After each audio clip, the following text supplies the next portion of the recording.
Hello everyone, and welcome to this episode of Deja Vecu. Again. Deja Vecu is a French term that means having previously experienced an event, even if it isn't true.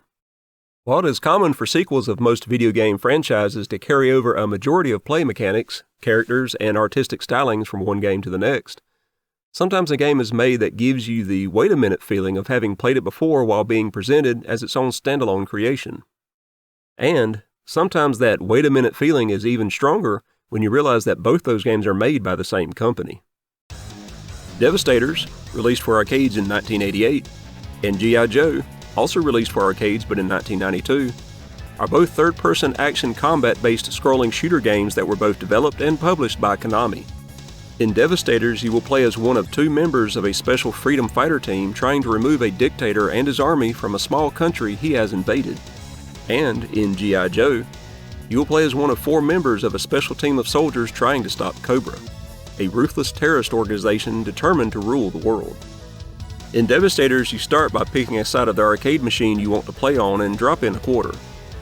Both the heroes play the same, just one has green pants and the other has yellow pants.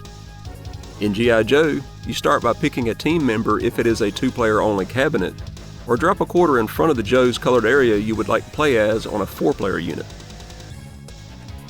After choosing your spot at the machine in Devastators, you are taken to a mission briefing screen and then straight to the action. In G.I. Joe, after picking a Joe, you are greeted with a story-style briefing, but with the added bonus of recognizable cartoon franchise characters, then straight to the action. When in-game, you will notice that both are very close to each other in input commands and button response. The characters respond instantly to directional changes, and the main and secondary attack buttons are all that are needed for basic run and gun actions. The attacking styles of each game is one of the few things that separates them from each other. Both games require that you shoot at all the enemies and objects thrown at you on screen, and both have a heavy missile-like secondary attack.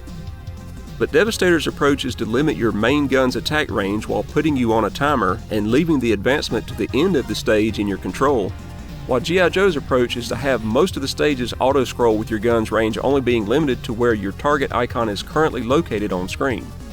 Joe mixes things up a bit by having some up and down scrolling stages and removing the D.A.T timer that is used in Devastators. When it comes to game speed, Devastator's characters feel heavy to control, but the game's enemies and their attacks are also slow enough to dodge or shoot your way out of trouble. The player characters themselves are just color swapped with no unique attacks or specials of their own, while G.I. Joe's characters are lighter and hyper fast. The amount of enemies and objects tossed at you on screen makes this ramp up in speed a necessity. Also, it is sad to say, the Joe characters themselves are just sprite swaps with no unique attacks or specials of their own. Common in both games is a mix of well-armed enemies, from helicopters to jets, tanks and sniper towers, to the sometimes as large as the screen stage bosses. By the end of both games, you'll be well trained in the attack patterns of video game terrorists. The graphics in both games are above average, both use background and foreground scrolling effectively, with some of the backgrounds having a mild case of the draw-in jumpies. G.I. Joe does add a few bells and whistles to its graphics, like a different target icon and bullet sprite for each Joe. Enemy projectiles in Devastators are somewhat easier to spot due to the game's slower pacing, while some of G.I. Joe's start to feel overwhelming by being almost a wall of bullets and bodies in some parts of the game.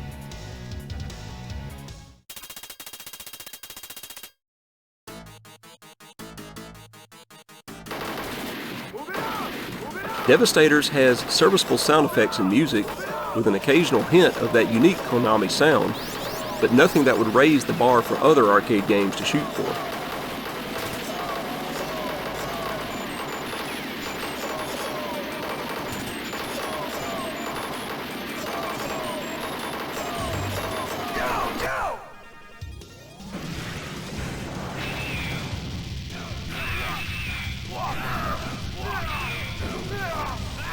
G.I. Joe has more impactful sound effects with additional voices added to the music mix, including the classic Yo Joe battle cry.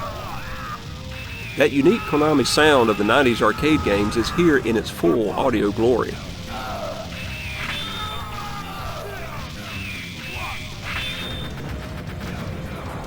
In the end, we felt that G.I. Joe was a slightly better game, giving it an 8 out of 10 over a Devastator score of 6 out of 10.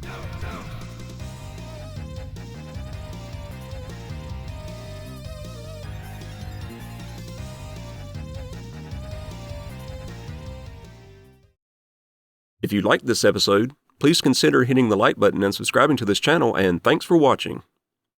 Both use background and foreground scrolling effectively, with some of the backgrounds having a mild case of draw-in jumpies. Okay, jumpies, not jimpies. Start over.